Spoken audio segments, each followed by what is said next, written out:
Hi everyone, welcome to all of you. कैसे हैं आप सब ठीक ठाक?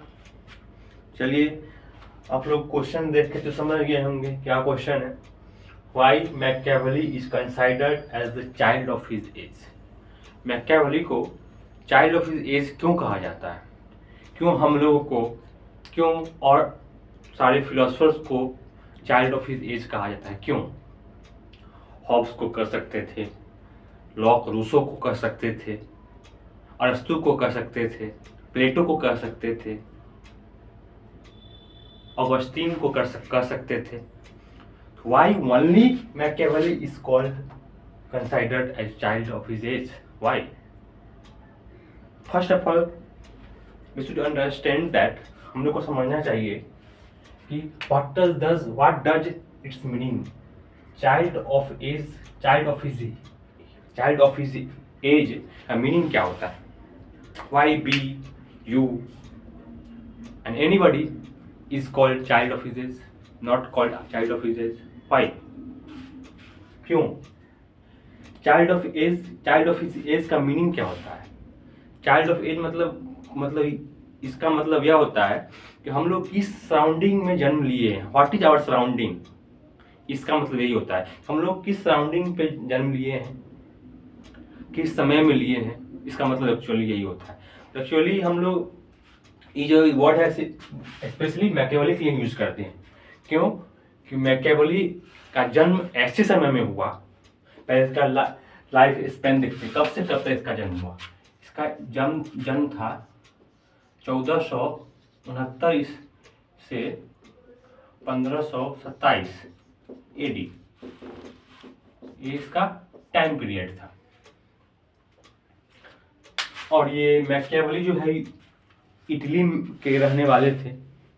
इटली में जो यूरोप का एक हिस्सा है, वहाँ पे जन्म हुआ था इनका, फ्लोरेंस में, इटली के फ्लोरेंस में। तो इसको चाइल्ड ऑफ हिज एज समझने के लिए हम लोग को समझना होगा क्यों कहा गया। इसका सबसे बड़ा दो कारण था, किस समय में वो जन्म लिए और कहाँ पे जन्म लिए। तो इनको समझने से पहले हम लोग कुछ यूरोप का हिस्ट्री को समझते हैं, ज्योग्राफी को समझते हैं कि वो उसका लोकेशन कैसा था, टाइम क्या था चल रहा था उस समय समाज में, उस समय सोसाइटी में, यूरोपियन सोसाइटी में व्हाट इज हैपनिंग, क्या हो रहा था, इसके बारे में जानते हैं। तो इस समय में पहली बात हम लोग करते हैं हम लोग यूरोपियन सोसाइटी का बात कर रहे हैं। हम लोग भारतीय सोसाइटी का नहीं, यूरोपियन सोसाइटी का बात कर रहे हैं। 5th सेंचुरी में देखिए, टाइम पीरियड पर ध्यान दीजिएगा, कैसे कैसे टाइम पीरियड यूरोप में बदलता है, उस पर ध्यान दीजिएगा। 5th सेंचुरी में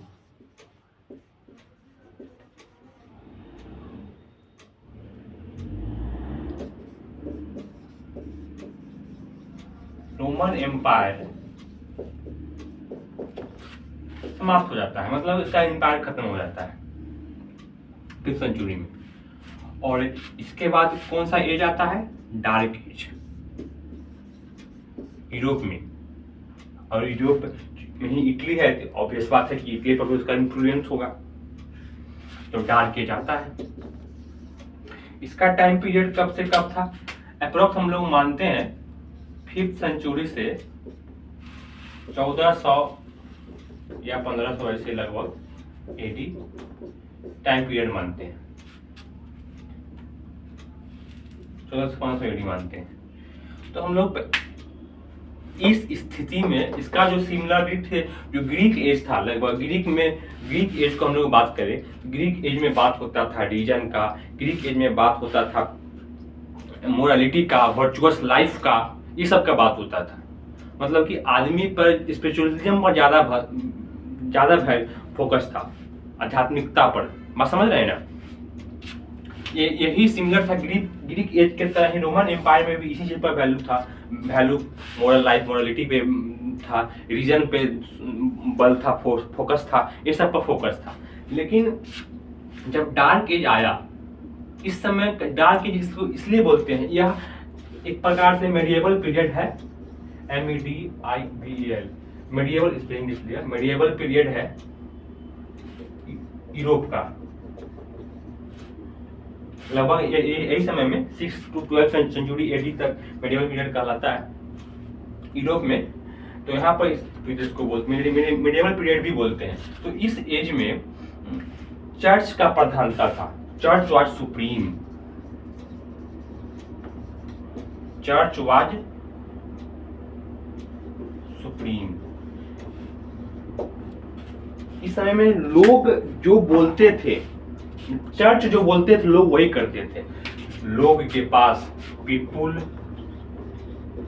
हैव रीजन नहीं,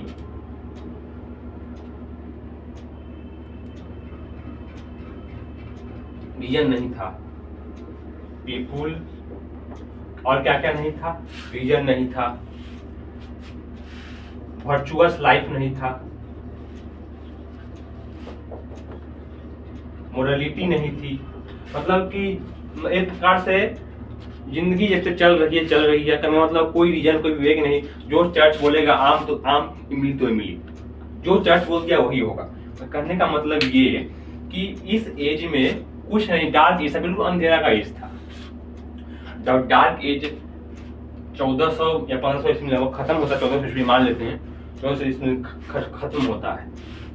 इसके बाद इंटर होता है मॉडर्न पीरियड का। किसका? मॉडर्न पीरियड का। अब हम लोग इनका टाइम पीरियड देखें, मैकियावेली का टाइम पीरियड हम लोग देखते हैं।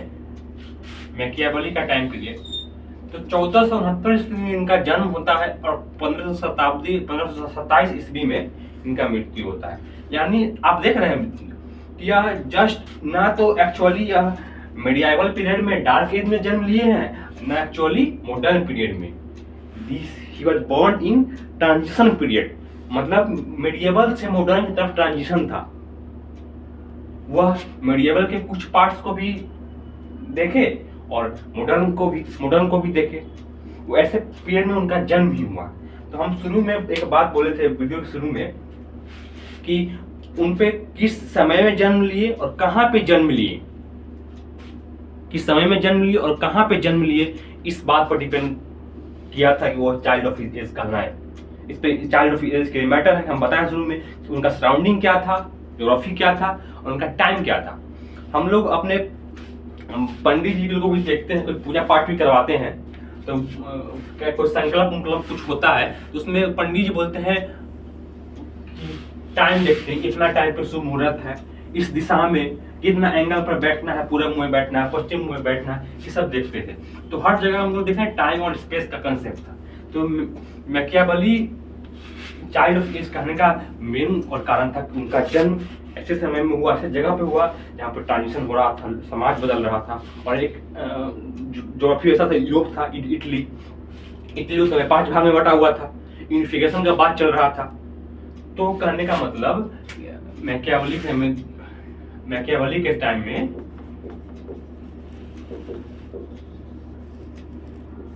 पहला फैक्टर टाइम, दूसरा फैक्टर लोकेशन या space,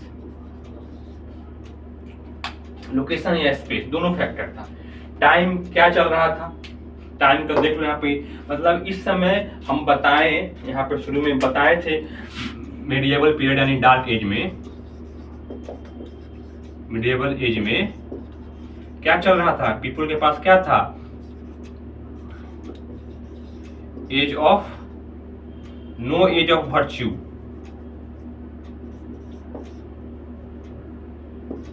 no reason, no virtue. और क्या था, और क्या था, और क्या बताया था, और सोचिए और क्या हो सकता है, और सोचिए क्या हो सकता है, और सोचिए क्या हो सकता है।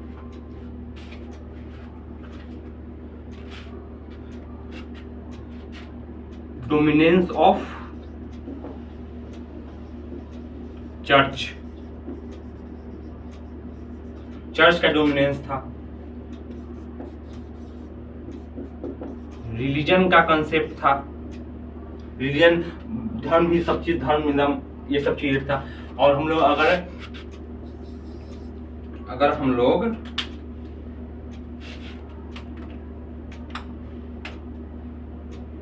मॉडर्न का बात करें,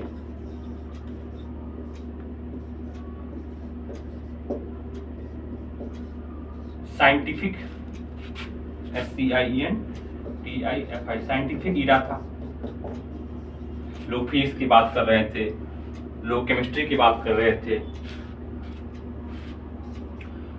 मतलब इस स्थिति में, मतलब मॉडर्न एज में खासकर क्या था, मटेरियल वर्ल्ड, जो भौतिकवादी दुनिया था, material world is more important then spiritual world, आध्यात्मिक दुनिया से ज्यादा इंपॉर्टेंट था मटेरियल वर्ल्ड। इस एज का अगर हम लोग बात करें तो, अब मैकियावेली के जन्म के हम देखें तो इस एज में जन्म लेते हैं और इस एज में मरते हैं। तो उन समाज में देखा, और मैकियावेली एक्चुअली पूरा फिलोसफर नहीं थे, एक प्रकार से वो पॉलिटिशियन थे। वो एक्चुअली पूरा फिलोसफर नहीं थे, वो पॉलिटिशियन थे, मतलब कि पॉलिटिकल डिप्लोमेट इधर उधर करते थे।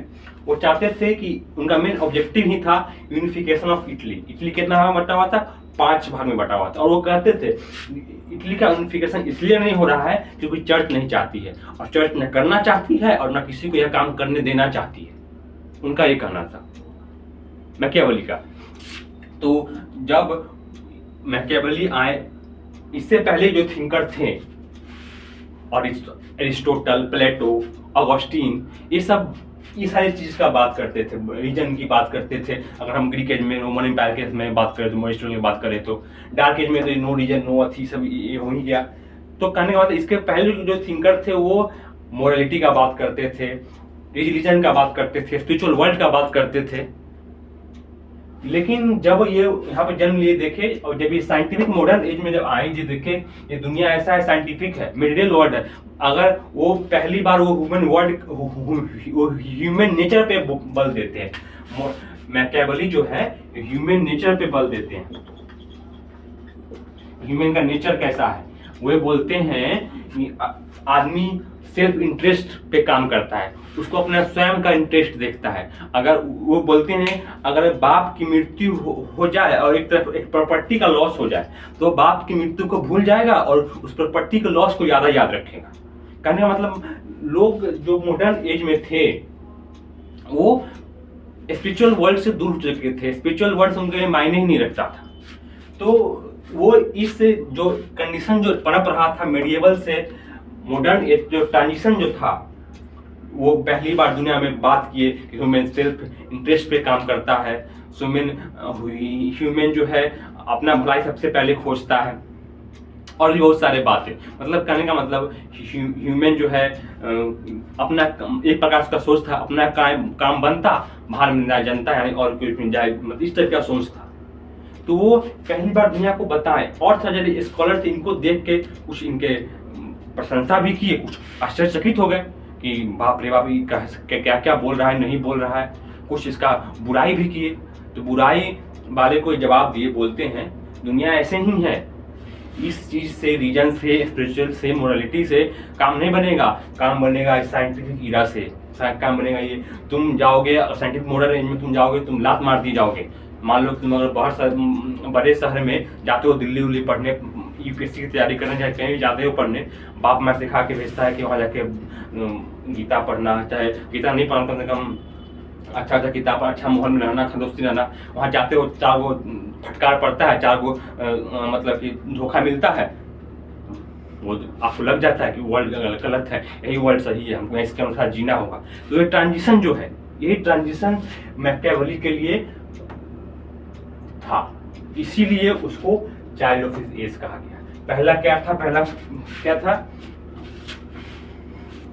टाइम में टाइम था 15th से 16th century. That was the time of transition. क्या था यह? ट्रांजिशन का टाइम था.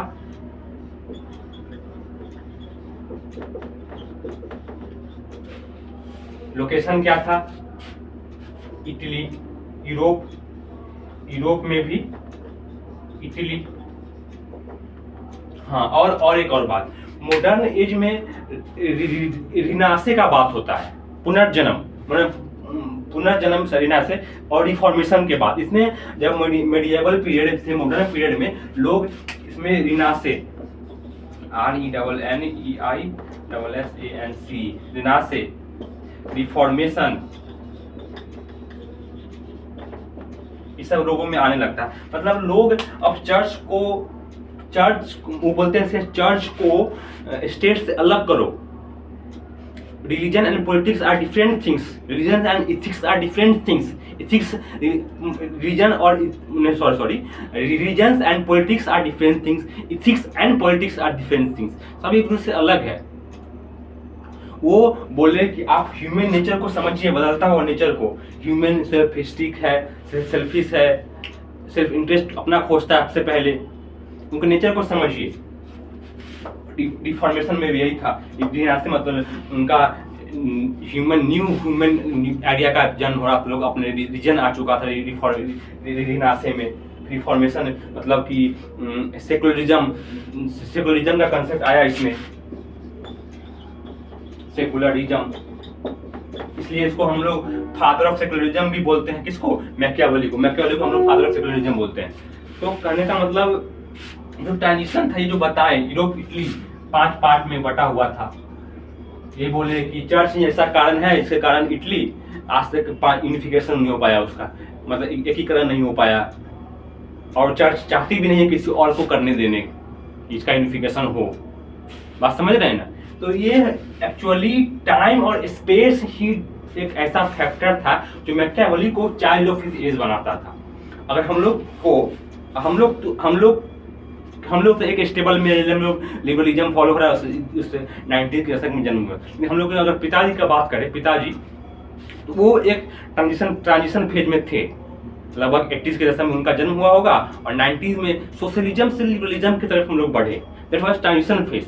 उन लोगों के लिए आश्चर्य लग रहा हो कि क्या हो रहा है, क्या परिवर्तन हो रहा है. That was transition phase. उसी तरह मैकियावेली के समय में भी ट्रांजिशन फेज आया था. ये उनका टाइम, इटली में लोग डार्क एज में थे. डार्क एज से लोग रेनेसां की तरफ बढ़ रहे थे, मटेरियल वर्ल्ड की तरफ बढ़ रहे थे, रिफॉर्मेशन हो रहा था, सेकुलरिज्म हो रहा था, ह्यूमन नेचर की बात हो रही थी, ह्यूमन नेचर पर बल दिए वो.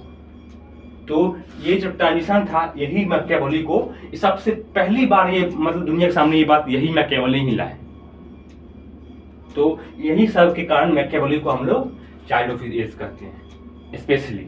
तो अगर हम लोग बात करें, in short, the time and the location, that is space, is the factors who is considered Machiavelli as the child of his age. Understand? आशा करते हैं कि आप लोग को ये वीडियो समझ में आया होगा. तो एक ही बात याद रखना है, टाइम और स्पेस का फैक्टर था. मैकियावेली ह्यूमन नेचर पे बल देते थे, स्पिरिचुअल वर्ल्ड वो बोलते थे ठीक है वो अपनी जगह पे, लेकिन दुनिया में अगर आगे बढ़ना है, सब चीज करना है, material world is changing, world is diversing. और चेंज होते हुए वर्ल्ड को देख रहे थे. बर्न इन ना तो वो मेडिएवल एज के आदमी थे और ना ही वो मॉडर्न एज के. अगर मान लेते हैं, अगर मैकियावेली भी अगर मेडिएवल एज में जन्म लेते तो वो ऑगस्टीन होते, अरिस्टोटल होते, मतलब पहले अगर होते प्लेटो होते, या मेडिएवल मॉडर्न एज में होते हॉब्स होते, लॉक होते, रूसे होते. चाइल्ड ऑफ एज नहीं कहलाते. क्यों? That was the Hobbes, Rousseau का जो जन्म था वो लगभग या तो मॉडर्न एज में पूरा पोली था, या फिर ऑगस्टीन, अरिस्टोटल, प्लेटो जो एज में था पूरा पोली, वही वो ट्रांजिशन का एज नहीं था. तो मैकियावेली का जन्म ही ऐसा पीरियड में हुआ, टाइम हो गया, समय. और यूरोप जो स्पेस था, जो जो उसमें रिनासे आया, रिफॉर्मेशन आया, सेकुलरिज्म आया, पीपल के पास रिलीजन आने लगा, और उसी पर बात किए, वो पॉलिटिक्स को रिलीजन से अलग किए, पॉलिटिक्स को इथिक्स से अलग किए, और वो बोलते थे कि psychology is more important. Psychology मतलब क्या है? स्टडी ऑफ ह्यूमन माइंड, मनुष्य के माइंड को पढ़ो, more important then philosophy. Psychology is more important then philosophy. Machiavelli said that, बोला कि ह्यूमन नेचर को समझिए आप, psychology is more important then philosophy. Understand? तो आशा करते हैं आपको वीडियो समझ में आया होगा। अगर कुछ डाउट हुआ कुछ या कुछ भी ऐसा क्वेरी हो तो आप जरूर कमेंट में पोस्ट करें। Thank you, Jai Hind, thank you friends, good bye.